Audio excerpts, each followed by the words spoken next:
রাসূলুল্লাহ সাল্লাল্লাহু আলাইহি ওয়াসাল্লাম একদিন বললেন, যে ব্যক্তি কুল হুয়াল্লাহু আহাদ এই সূরাটাকে 10 বার পড়বে, যে ব্যক্তি সূরাটাকে 10 বার পড়বে, আল্লাহ তাআলা তার জন্য জান্নাতে একটা প্রাসাদ নির্মাণ করবেন। তো এই কথাটা শুনে ওমর রাদিয়াল্লাহু আনহু বললেন, ওমর ইবনে খাত্তাব তিনি বললেন যে তাহলে তো আমরা অনেক প্রাসাদের অধিকারী হয়ে যাব ইয়া রাসূলুল্লাহ। তার উদ্দেশ্য ছিল এটা, যদি আমি 20 বার পড়ি ইয়া রাসূলুল্লাহ, তাহলে নবীজি বললেন তাহলে দুইটা প্রাসাদ, যদি 30 বার পড়ি 3টা প্রাসাদ, ইয়া রাসূলুল্লাহ তাহলে তো আমরা অনেক প্রাসাদের অধিকারী হয়ে যাব। তখন নবীজি বললেন যে আল্লাহ তাআলার দান এর চেয়েও বেশি প্রশস্ত। মানে আপনি 100 পড়লে 10টা ঘর পাবেন, আমরা 100 পড়লে 10টা ঘর পাবো, 200 পড়লে 20টা। এইভাবেই আল্লাহ পাকের দান আরো প্রশস্ত। আরেকজন সাহাবী এসেছিলেন নবী সাল্লাল্লাহু আলাইহি ওয়াসাল্লামের কাছে, এসে বলেছিলেন যে আমার এক ভাই আছে, মানে মুমিন ভাই, আমার এক ভাই আছে, উনিও সাহাবী, তো তিনি সূরা ইখলাসকে খুব ভালোবাসেন। তো নবীজি বললেন তাকে জানিয়ে দাও, তোমার ভাইকে জানিয়ে দাও যে এই সূরার প্রতি ভালোবাসার কারণে তাকে জান্নাতে সুসংবাদ দান করো। তাকে জানিয়ে দাও যে এই সূরার প্রতি ভালোবাসার কারণে তাকে জান্নাতে সুসংবাদ দেয়া হচ্ছে। নবী করিম সাল্লাল্লাহু আলাইহি ওয়াসাল্লাম একটা সফরে ছিলেন। এক পর্যায়ে জনৈক সাহাবীকে তিনি শুনলেন তিলাওয়াত করছেন, কুল ইয়া আইয়ুহাল কাফিরুন। কোন সূরা?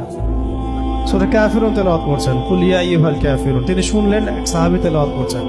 এটা শোনার পরে তিনি বললেন যে সে শিরক থেকে পবিত্র হয়ে গেছে, সে শিরক থেকে পবিত্র হয়ে গেছে। এই জন্য একটা বর্ণনা আসছে, রাতের বেলা সূরা কাফিরুন পড়লে আল্লাহ পাক তাকে শিরক থেকে হেফাজত করবেন ইনশাআল্লাহ। আর আরেকজনকে তিনি পড়তে শুনলেন কুল হুয়াল্লাহু আহাদ। একজন পড়ছিল সূরা কাফিরুন, আরেকজন সাহাবী পড়ছিলেন সূরা ইখলাস। তখন নবীজি বললেন তাকে মাফ করে দেয়া হয়েছে, তাকে মাফ করে দেয়া হয়েছে। সুবহানাল্লাহ। আরেকটু আগে যে বর্ণনা বলেছি ওইটা এখানেও আছে, যে ইমাম আনাস রাদিয়াল্লাহু আনহু থেকে একটা বর্ণনা আসে যে আনসারী একজন সাহাবী ছিলেন, মসজিদে কুবা ইমামতি করতেন। যখনই তাকে ইমামতি করতে দেওয়া হতো তিনি সূরা ফাতিহার সাথে অন্য সূরা মিলিয়ে সূরা ইখলাস পড়তেন। এই বিষয়টা রাসূল সাল্লাল্লাহু আলাইহি ওয়াসাল্লামের কাছে যায় এবং তিনি বলেন যে তুমি এই কাজটা কেন করো, আবশ্যিকভাবে এটা করার কারণ কি? তিনি বলেছিলেন যে উহিব্বুহা ইয়া রাসূলুল্লাহ, আমি এই সূরাটাকে আমি ভালোবাসি। তখন নবী সাল্লাল্লাহু আলাইহি ওয়াসাল্লাম বলেছিলেন যে এই সূরার প্রতি ভালোবাসা, যে হুব্বুকা ইয়াহা আদখালাকাল জান্নাহ, এই সূরার প্রতি যে ভালোবাসাটা, এই ভালোবাসাই তোমাকে জান্নাতে প্রবেশ করাবে ইনশাআল্লাহ। এটা একটা বর্ণনা আসছে। এরকম আরো সিমিলার বর্ণনা আছে।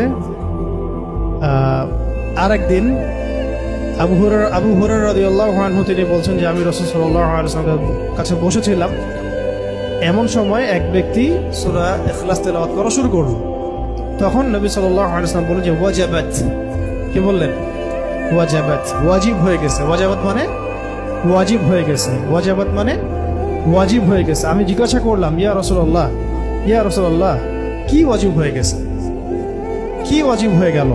তিনি বললেন যে আল জান্নাহ, জান্নাত ওয়াজিব হয়ে গেছে, এই ব্যক্তির উপর জান্নাত ওয়াজিব হয়ে গেছে।